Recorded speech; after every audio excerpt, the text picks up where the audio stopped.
Middle ഈസ്റ്റിൽ യുദ്ധത്തിന്റെ കരിനിഴലുകൾ വീണ്ടും ശക്തമായിരിക്കുകയാണ്. ഒരു വശത്ത് ഇസ്രായേലും അമേരിക്കയും ഉയർത്തുന്ന ഭീഷണികൾ, മറുവശത്ത് ഇറാന്റെ ഒരിക്കലും തകർക്കാൻ കഴിയാത്ത പ്രതിരോധം. ഈ ഒരു സംഘർഷഭരിതമായ സാഹചര്യത്തിൽ ഇറാനിലെ അധികാര കേന്ദ്രങ്ങളിൽ നിന്നും അതീവ ഗൗരവമുള്ളൊരു ചോദ്യം ആഗോളതലത്തിൽ പോലും ചർച്ചയാവുകയാണ്.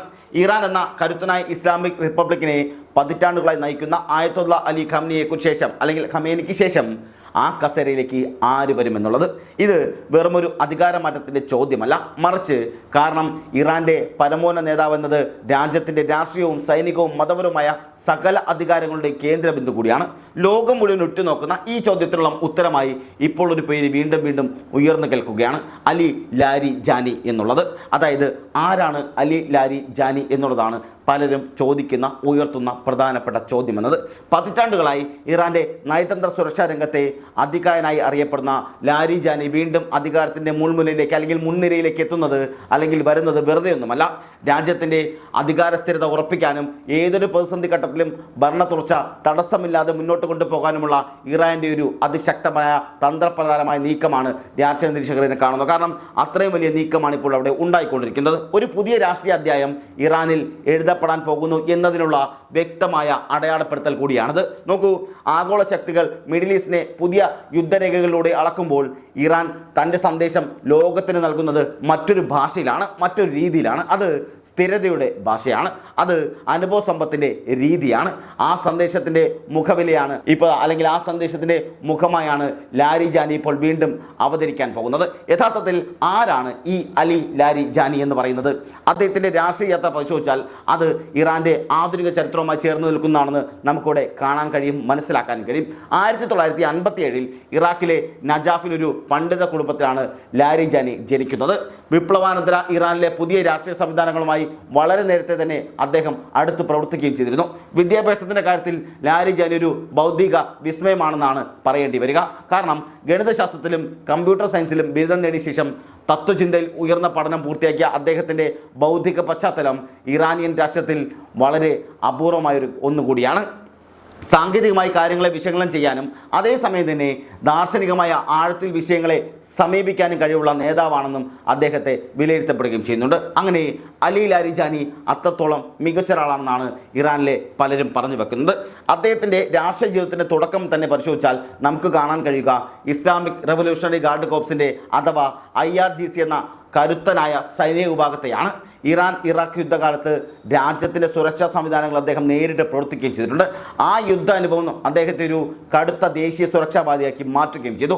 ശത്രുക്കളെ എങ്ങനെ പ്രതിരോധിക്കണമെന്നും രാജ്യത്തിൻ്റെ അതിരുകൾ എങ്ങനെ കാക്കണമെന്നും ആ യുദ്ധഭൂമിയിൽ നിന്നാണ് ലാരി ജാനി പഠിച്ചതും പഠിപ്പിച്ചതും. പിന്നീട് സർക്കാർ സംവിധാനങ്ങളിലേക്ക് മാറിയ അദ്ദേഹം ഇറാന്റെ ഔദ്യോഗിക പ്രക്ഷേപണ സ്ഥാപനമായ IRIBയുടെ തലവനായി പ്രവർത്തിക്കുകയും ചെയ്തിരുന്നു. മാധ്യമങ്ങളും ദേശീയ സുരക്ഷയും എങ്ങനെ പരസ്പര പൂരകങ്ങളായി ഉപയോഗിക്കാമെന്ന് അദ്ദേഹം തെളിയിച്ചത് ആ കാലഘട്ടത്തിലാണ്. 2000 ആ കാലങ്ങളിൽ ഇറാന്റെ ദേശീയ രാഷ്ട്രത്തിൻ്റെ നെടുന്തൂണായി ലാരി ജാനി മാറുകയും ചെയ്തു. സുപ്രീം നാഷണൽ സെക്യൂരിറ്റി കൗൺസിലിൻ്റെ സെക്രട്ടറിയായും ഇറാന്റെ ആണവ ചർച്ചകളിലെ പ്രധാന പ്രതിനിധിയായും അദ്ദേഹം തിളങ്ങി നിൽക്കുന്ന സാഹചര്യം ഉണ്ടായി.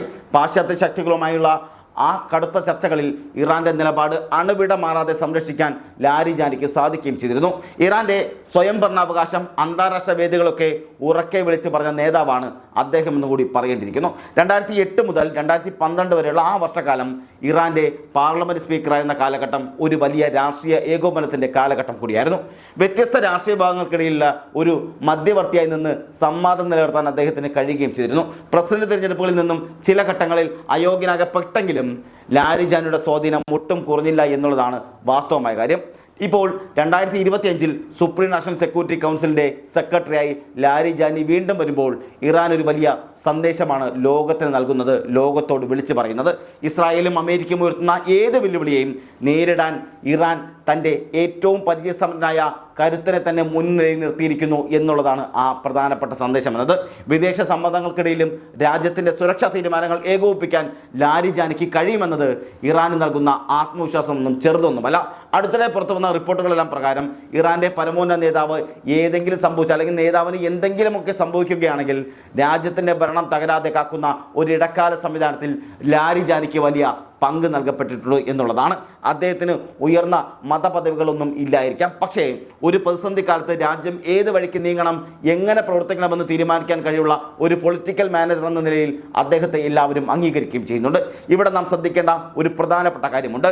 ഇറാന്റെ ഭരണകൂടം എന്നത് കേവലം വ്യക്തികളിൽ മാത്രം കേന്ദ്രീകൃതമായ ഒന്നല്ല, മറിച്ച് ശക്തമായ സ്ഥാനങ്ങളിലൂടെയാണ് അല്ലെങ്കിൽ ശക്തമായ സ്ഥാപനങ്ങളിലൂടെയാണ് അത് നിലനിൽക്കുന്നതെന്ന വലിയ സന്ദേശമാണ് ലാരിജാനിയുടെ ഈ പദവിയിലൂടെ തന്നെ നൽകാൻ പോകുന്നത്. പ്രാദേശിക ശക്തികളെയും അതുപോലെ അന്താരാഷ്ട്ര നേതാക്കളുമായി സംബന്ധിച്ച വലിയ സ്വാതന്ത്ര്യ ചരിത്രമുള്ള അദ്ദേഹത്തിന് അതുപോലെ അത്രത്തോളം വലിയ നയതന്ത്ര പാരമ്പര്യമുള്ള അദ്ദേഹത്തിന് കടുത്ത ആശയപരമായ നിലപാടുകൾക്കും അതുപോലെ തന്നെ യാഥാർത്ഥ്യാധിഷ്ഠിത രാഷ്ട്രീയത്തിനുമിടയിൽ ഒരു വലിയ സമതുലിത സമീപനം സ്വീകരിക്കുന്ന നേതാവാണ് അദ്ദേഹത്തെ ലോകം കാണുന്നത്. ഉപരോധങ്ങളും അതുപോലെ ഭീഷണികളുമൊക്കെ ഇറാന്റെ സമ്പദ് വ്യവസ്ഥയും സുരക്ഷയും ഒക്കെ ബാധിക്കുമ്പോൾ ഇത്തരം പക്വതയുള്ള നേതാക്കളുടെ സാന്നിധ്യം രാജ്യത്തിന് അനിവാര്യമാണെന്നാണ് ഇറാനും പറയുന്നത്. മിഡിൽ ഈസ്റ്റിലെ രാഷ്ട്രീയ സാഹചര്യങ്ങൾ ഓരോ നിമിഷവും അനിശ്ചിതമായി കൊണ്ടിരിക്കുകയാണ്, അല്ലെങ്കിൽ അത്രമാത്രം വലിയ രീതിയിൽ പ്രശ്നങ്ങളായിക്കൊണ്ടിരിക്കുകയാണ്. ഇസ്രായേൽ തങ്ങളുടെ ആക്രമണ പരമ്പരകൾ തുടരുമെന്ന് ഭീഷണിപ്പെടുത്തുമ്പോഴും ഇറാൻ തൻ്റെ നയതന്ത്ര സൈനിക കരുത്ത് വർദ്ധിപ്പിച്ചുകൊണ്ടേയിരിക്കുകയാണ്. ഒരു വലിയ ചതുരംഗക്കളത്തിൽ ഇറാന്റെ കരുനീക്കങ്ങൾ നടത്തുന്നത് ലാരിജാനിയെ പോലുള്ള നേതാക്കൾ കൂടിയാണ്. അതുകൊണ്ട് തന്നെ അലി ലാരിജാനിയുടെ ഈ തിരിച്ചുവരവ് വെറുമൊരു രാഷ്ട്രീയ ജീവിത ചരിത്രം മാത്രമല്ല, മറിച്ച് മാറുന്ന ലോക സാഹചര്യത്തിൽ ഇറാന്റെ അതിജീവനത്തിനായുള്ള കൃത്യമായ പടയൊരുക്കം കൂടിയാണ്. ഒരു രാജ്യം അതിജീവനത്തായി നിൽക്കുമ്പോൾ ആ പടയൊരുക്കത്തിന് മുന്നിൽ നിൽക്കാൻ പോകുന്നത് ഇനി അലി ലാരിജാനിയാണെന്ന് കൂടി പറയേണ്ടിയിരിക്കുന്നു. ഇറാന്റെ രാഷ്ട്രീയ സംവിധാനത്തിൽ തുടർച്ചയായും നിയന്ത്രിത മാറ്റവും ഒരുമിച്ച് നിലനിർത്താനുള്ള ആ ശ്രമത്തിൻ്റെ പ്രതീകമായി ലാരിജാനി ഇന്ന് വീണ്ടും ശ്രദ്ധാകേന്ദ്രമായി മാറുക കൂടിയാണ്. ഒരു കാര്യം ഉറപ്പാണ്, മിഡിൽ ഈസ്റ്റിൽ ഇനി എന്ത് സംഭവിച്ചാലും അതിൻ്റെ കേന്ദ്രസ്ഥാനത്ത് കേന്ദ്രബിന്ദുവായി ഇറാൻ ഉണ്ടായിരിക്കുമെന്നുള്ളത്, ആ ഇറാൻ്റെ ഭാവി തീരുമാനിക്കുന്നതിൽ അലി ലാരിജാനി എന്ന പേര് നിർണായകമാകുമെന്നുള്ളത്. പാശ്ചാത്യ ശക്തികൾ എത്ര തന്നെ സമ്മർദ്ദം ചെലുത്തിയാലും സ്വന്തം ദേശീയ താല്പര്യങ്ങളിൽ ഉറച്ചു നിൽക്കുന്ന ഇറാൻ്റെ ആ പുതിയ രാഷ്ട്രീയ അധ്യായം നമുക്ക് വരും ദിവസങ്ങളിൽ കാണാനും കഴിയും. നോക്കൂ, ഇത്രയും സംഭവങ്ങൾ നടക്കുമ്പോൾ ഇസ്രായേലും അമേരിക്കയും എന്ത് തന്ത്രങ്ങൾ തന്നെ മെനഞ്ഞാലും പശ്ചിമേഷ്യയുടെ മണ്ണിൽ തങ്ങളുടെ ആധിപത്യം നിലനിർത്താൻ ഇറാൻ സജ്ജമാണെന്ന് കൂടി ഇവിടെ മനസ്സിലാക്കേണ്ടിയിരിക്കുന്നു. റഷ്യയിൽ നിന്നും അവിടെ വെർബ മിസൈലുകളും ചൈനയുമായുള്ള സാമ്പത്തിക ബന്ധങ്ങളുമൊക്കെ ഇറാൻ നൽകുന്ന കരുത്ത് വളരെ വലുതാണ്. ഈ ഒരു ആഗോള രാഷ്ട്രീയ സാഹചര്യത്തിൽ ലാരിജാനിയെ പോലുള്ള ഒരാൾ നേതൃത്വത്തിലേക്ക് വരുന്നത് ശത്രു രാജ്യങ്ങളെ സംബന്ധിച്ചിടത്തോളം വലിയൊരു തലവേദന തന്നെ ആവുകയും ചെയ്യും.